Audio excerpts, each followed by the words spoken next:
इस रेफ्रिजरेटर के इस कंप्रेसर को एसी कंप्रेसर से डीसी पर शिफ्ट किया है, यानी कि इन्वर्टर कंप्रेसर इसमें लगाया है। लेकिन जब हमने इसको फर्स्ट स्टार्ट दिया है पहला, तो इसने तकरीबन 5 मिनट तक काम किया है। उसके बाद जो है ये झटके मारने शुरू कर दिए और हैंग होना शुरू हो गया है और हल्का हल्का सा वाइब्रेट करना शुरू कर दिया है और इसने काम छोड़ दिया है। इसकी इलेक्ट्रिक इंस्टॉल कर देते हैं और इसका स्विच जो है वो ऑन कर देते हैं। ये स्टार्ट इसने नहीं दिया अभी, देखें इसके एम्पेयर जो है वो बिल्कुल सिफर है। जो इसकी मेन इलेक्ट्रिक है वो बिल्कुल सही काम कर रही है। अब क्या हुआ है कि इसके जो थर्मोस्टेट है वो सिफर पोजीशन पे है, तो इसको हम स्टार्ट कर देते हैं, ऑन कर देते हैं। जो ही ये यहाँ पे देखें कुछ एम्पेयर लेने की कोशिश करता है सिस्टम, ये देखें झटके मार रहा है, इसको मैं महसूस कर सकता हूँ। और यहाँ पे देखें मुसलसल जो है वो स्टार्ट होने की कोशिश कर रहा है और ये देखें कुछ एम्पेयर लेने की कोशिश करता है और बंद हो रहा है, तो इसलिए हम इसको भी बंद कर देते हैं। अब सबसे पहले जो इसके तमाम जो कनेक्शंस हैं इनको निकाल देते हैं। ये वाला ऊपर जा रहा था उसको भी निकाल लेंगे और ये भी निकाल देते हैं। अब इसके तमाम के तमाम जो कनेक्शंस हैं अंदर से उनको मैंने डिस्कनेक्ट कर दिए। हम डायरेक्ट इलेक्ट्रिक से चेक करेंगे, लगा लेते हैं जी। अब थर्मोस्टेट और जो लाइन है उसको हम कॉमन कर लेते हैं ताकि हमें यहाँ पे हाथ ना लगाना पड़े। अब इसको इलेक्ट्रिक लगा देते हैं, इसको जो है वो ऑन कर देता हूँ। यहाँ पर तकरीबन 4 से 5 मिनट हो चुके हैं। यहाँ पर अब ये 0.5 एम्पेयर जो है वो ले रहा है। मैं आपको इसकी साउंड भी सुना देता हूँ। तो आपने देखा कि इस कंप्रेसर की आवाज़ भी अब सही आ रही है, तो इसका मतलब है कि कंप्रेसर और जो हमारा पीसीबी है वो बिल्कुल ठीक है, उसमें कोई भी इशू नहीं है। तो चलिए फिर इसके और पार्ट्स को चेक करते हैं, क्योंकि यहाँ पे हमने नई वायरिंग कनेक्शंस किए हैं, थर्मोस्टेट में वायरिंग की है, तो उन सब को पहले चेकिंग करना शुरू करते हैं।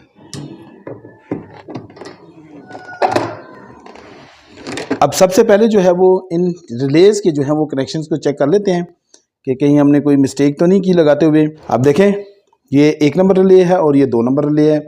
तो 1 नंबर रिले जो थी इसका जो था ये आना था आउटपुट पे, इनपुट पे देखें जी, यहाँ पर एक काफ़ी बड़ी जो है मिस्टेक हुई है मुझसे। तो ये कनेक्शन लगाते हुए मुझसे मिस्टेक हुई है। तो देखें जो 1 नंबर रिले है ना, इसका जो ये पॉइंट था, ये वाला जो कनेक्शन है हमारी जो लेफ़्ट साइड पे कनेक्शन है जो कि हीटर को जाता है, तो इसको हमने जो है था वो ऑन पोजीशन पे लाना था। नॉर्मली जब सिस्टम ऑफ है तो ये जो है वो ऑन पोजीशन पे होगा, तो इसको जो है वो हमने क्या करना था, यहाँ पे लगाना था। देखें इसको यहाँ पे लगाना था, देखें तो एक पॉइंट से बहुत ज़्यादा फ़र्क पड़ता है। देखें जी, अब ये देखें क्या हो गया कि जब रिले ऑन होगी तो ये इस तरफ चला जाएगा, तो ये डिस्कनेक्ट हो जाएगा। हमने जो कि रॉन्ग पोजीशन पे लगा दिया था, तो फिर क्या हुआ है कि हीटर जो है वो इसका जलता रह गया है। तो सिस्टम जो है वो उसने लोड नहीं लिया है, क्योंकि ज़्यादा लोड की सूरत में ये जो इसका पीसीबी है वो भी हैंग हो सकता है, या इसकी जो एनटीसी सेंसर है वो भी प्रॉब्लम कर सकता है, तो उससे भी मसला आ सकता है, हो सकता है उसकी प्रॉब्लम हो, क्योंकि सिस्टम अभी हमारा सही काम कर रहा है। अब जो हीटर है वो वेपरेटर के बैक साइड पे लगा होता है। अब यहाँ पे आप देख सकते हैं कि ये तमाम का तमाम जो नीचे लगा हुआ है ये हीटर है, और इसकी जो इलेक्ट्रिक वायरिंग होती है वो देखें 20 पॉइंट पे यहाँ पे आई हुई है। अब हम क्या करेंगे कि इसको यहाँ से खोल लेंगे, और खोलने के बाद जो है वो इसको चेक करेंगे। लेकिन इसका खोलने का तरीका देखें, दबा देता हूँ, प्रेस करता हूँ नीचे की तरफ, देखें थोड़ा सा प्रेस किया और अपनी तरफ खींच लूँगी इसको वापस बाहर। लेकिन इसको होल्ड करके रखना है नीचे, ये लॉक होता है, अगर ये लॉक खुलेगा नहीं तो ये बाहर नहीं आएगा। ये देखें जी, अब ये देखें बाहर आ गया, और इसको मूव करके दिखाता हूँ आपको। तो देखें यहाँ पे जब हम इसको ऊपर नीचे करेंगे तो ये देखें ये लॉक ऊपर नीचे जाता है, थोड़ा सा मूवमेंट है इसमें, ये देखें ये मूवमेंट। तो यही मूवमेंट जो है वो इसको बाहर की तरफ, फिर जब ऊपर उठा दबा लेते हैं ये ऊपर चला जाता है, तो फिर इसको बाहर की तरफ खींचते हैं तो ये बाहर आता है। अब सबसे पहले मैं आपको इसकी वैल्यू शो करता हूँ कि इसकी वैल्यू कितनी है जी, और ये कितने वोल्टेज और इस पर काम कर रहा है। तो देखें ये इसका नंबर वगैरह है इसके, और ये 220-240 वोल्ट पे काम करता है, 23 वाट का है।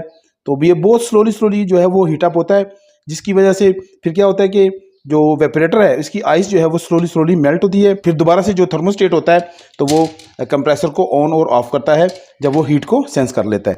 तो अब यहाँ पर इसको हम जब फिजिकली चेक करते हैं क्योंकि सबसे पहले हमने इसको फिजिकली देख लेना है कहीं प्रॉब्लम तो नहीं है। और इस साइड पे देखें जी, ये थोड़ा सा मुझे इशू नज़र आ रहा है। ये देखें जी, यहाँ से भी ये बिल्कुल जी, ये देखें यहाँ से फूल गया है और फट गया है। क्योंकि एवेपोरेटर जो है वो जब ठंडा होता है तो फिर इसमें इतना इशू नहीं आता है। लेकिन ये देखें, ये थोड़ा सा यहाँ पे डैमेज आया है और ये एक लगता माइनर्स है, लेकिन ये एक बहुत बड़ा डैमेज है।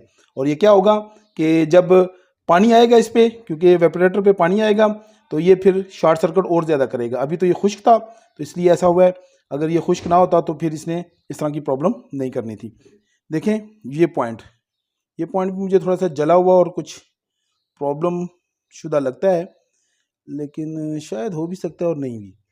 लेकिन ये भी इतना कोई मसला मुझे नज़र नहीं आ रहा, लेकिन हो भी सकता है। लेकिन मेन चीज़ जो है ये देखें यहाँ से फूल गया है। लेकिन इसके बावजूद क्या करेंगे, हम इसको टेस्ट कर लेंगे दो तरीक़ों से। तो पहला तरीका पहले इस्तेमाल कर लेते हैं। तो देखें, इसको ओम्स किलो ओम्स पे सेट कर लें।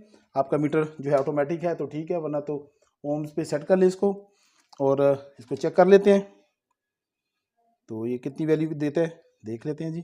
ये देखें जी, इसकी रेजिस्टेंस वैल्यू 2.3113 किलो ओम्स, तकरीबन ठीक ही है। अब इसकी बॉडी शॉट को चेक कर लेते हैं इसके साथ कि ये वो तो नहीं कर रहा। बिल्कुल ये ठीक है जी, कुछ भी नहीं हो रहा। लेकिन हो सकता है इस तरह से ये बिल्कुल सही शो करे, ठीक है। लेकिन जब इसमें इलेक्ट्रिक आएगी या पानी होगा तो ये प्रॉब्लम करेगा। तो यहाँ से देखें, नहीं मेरा हाथ लग रहा है इस वजह से ये हुआ है। देखिए मेरा यहाँ पे हाथ टच हुआ है ऊपर, इस वजह से हुआ है, वरना ये ठीक है।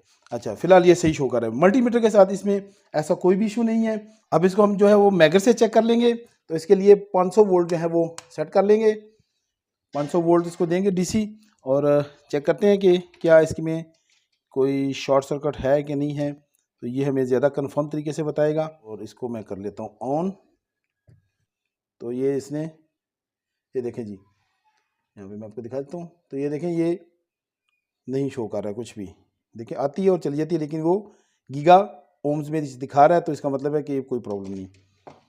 तो नॉर्मली अगर मैं देख रहा हूँ तो ये हीटर देखिए बिल्कुल भी ऐसे प्रॉब्लम शो नहीं कर रहा है किसी किस्म की भी, ना तो मैगर के साथ किया है। और अगर हम इसको वोल्टेज बढ़ा देते हैं तो देखते हैं क्या होता है। वोल्टेज बढ़ाने से, वैसे तो इतनी ज़्यादा हाई वोल्टेज नहीं देनी चाहिए क्योंकि ये बहुत ही लो उसका होता है, तो इसलिए प्रॉब्लम आ सकती है इसमें। अब ये देखें जी, अब मैंने जब 1000 किया है तो ये देखें इसने प्रॉब्लम शो करना शुरू कर दी है और ये देखें ब्लिंक करना इसने शुरू कर दिया है। तो इसका मतलब है कि ये अब इशू है इसमें। देखें ये शॉर्ट सर्किट इसमें अभी ये देखें कभी आ रहा है कभी जा रहा है। तो बॉडी के साथ इसको ये शो नहीं करना चाहिए था। इसका मतलब है कि हमारा शक सही था और ये जो फटी हुई जगह मैंने आपको दिखाई, हाँ बिल्कुल जी, इसलिए इस हीटर को चेंज कर देते हैं। इसके अलावा यहाँ पे मैंने एक और चीज़ नोट की है कि ये जो इसकी IGBTs हैं ये काफ़ी ज़्यादा हॉट हो रहे हैं और हॉट होने से भी जो है वो ये झटके मारता है। ये जो इसका बैक पे कवर लगा होता है तो इसी के ऊपर जो है ये यहाँ पर IGBTs लगे होते हैं और जो हीट है ये इस प्लास्टिक के अंदर ही शिफ्ट हो रही होती है। लेकिन मैंने ये नोट किया कि अभी ये शायद इसके साथ प्रॉपरली जो है अटैच नहीं हो रहे हैं, जिसकी वजह से ये जो है ना ये अभी प्रॉब्लम कर रहे हैं। मेरे पास एक छोटी हीट सिंक है तो मैं इसको इसके ऊपर लगा देता हूँ ताकि ये प्रॉपरली जो है वो ठंडा होना शुरू हो जाए, क्योंकि मेरा अंदाज़ा ऐसा है कि ये भी प्रॉपर जो है वो ठंडे नहीं हो रहे हैं और कभी कभी ये मसला बना रहा है।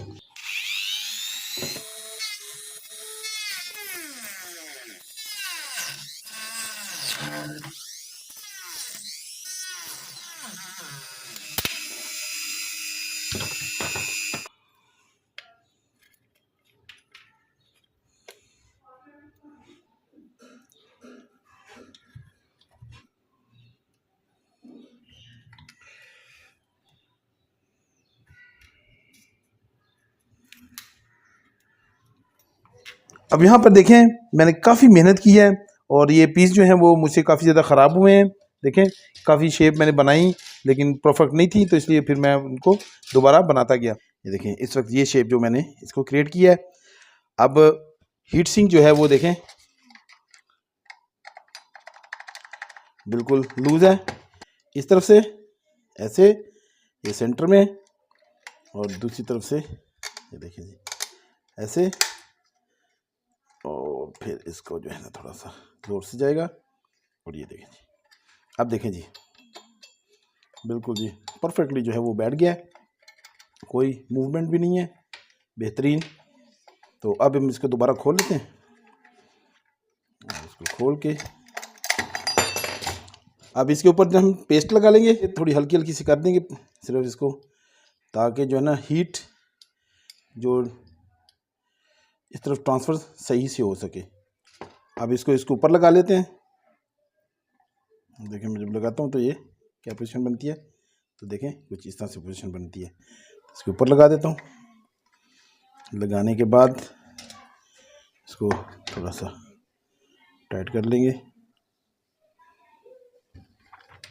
क्योंकि ये बार बार खोलने से जो है वो अपनी पोजीशन जो है वो लूज़ कर जाएगा। अब यहाँ पर हमें एक और मॉडिफिकेशन थोड़ी सी करनी पड़ेगी, तो अगर करें तो ठीक है, नहीं करें तो फिर भी कोई इशू नहीं है। तो ये जो 2 नंबर रिले हमने लगाई थी, इसमें क्या करेंगे, इस ब्राउन वायर को हम यहाँ से निकाल देंगे, इस ब्राउन वायर को जो कि ऊपर से आ रही थी, जो कि हीटर के साथ लगनी है, तो इसको निकाल दिया। यहाँ पर हम लगाएंगे, देखें 180 ओम्स की जो है वो रेजिस्टेंस लगा देंगे। तो ये 5 वाट इसकी कैपेसिटी है, तो इसलिए मैं थोड़ी सी हैवी लगा रहा हूँ ताकि ये बहुत ज़्यादा गर्म ना हो। तो इस तरह करते हैं कि इसको लगा लेते हैं। देखें ये हमारी इस पॉइंट पे लगना था, तो यहीं पे इसको लगा लेते हैं एक पॉइंट को। अब क्या होगा कि रेजिस्टेंस के थ्रू जो है वो लोड जो है वो चलेगा। अब इसको जो है देखें, यहाँ पर हमारा सीरीज़ जो है वो कंप्लीट होता है। जिस तरह हमने वहाँ पे लगाना था, इसको इसी तरह से इधर लगा देते हैं। अब ये देखें ये हमारी रेजिस्टेंस यहाँ पे लग चुकी है। अब जो हमारी ब्राउन वायर है उसको हम लगा देंगे इस कॉमन पॉइंट के साथ यहाँ पर। अब ये दोबारा से एक सीरीज़ कनेक्शन बन गया है, लेकिन जो लोड है अब इस रेजिस्टेंस के थ्रू जो है वो क्रॉस करेगा। तो यहाँ पे लगा देते हैं इसको, ये देखें जी अब ये यहाँ पे लग गया।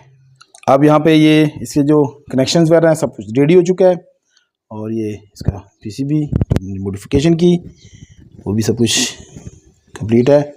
और अब इस रेफ्रिजरेटर को चलते हुए कम से कम 25 से 30 मिनट हो चुके हैं, और जो इसकी प्रॉब्लम है इसमें किसी किस्म की कोई नहीं आई। अभी ये इसके जो एम्पेयर्स हैं वो नीचे की तरफ जा रहे हैं स्लोली, क्योंकि पूरे मोशन के साथ इस वक्त जो कंप्रेसर है वो चल रहा है।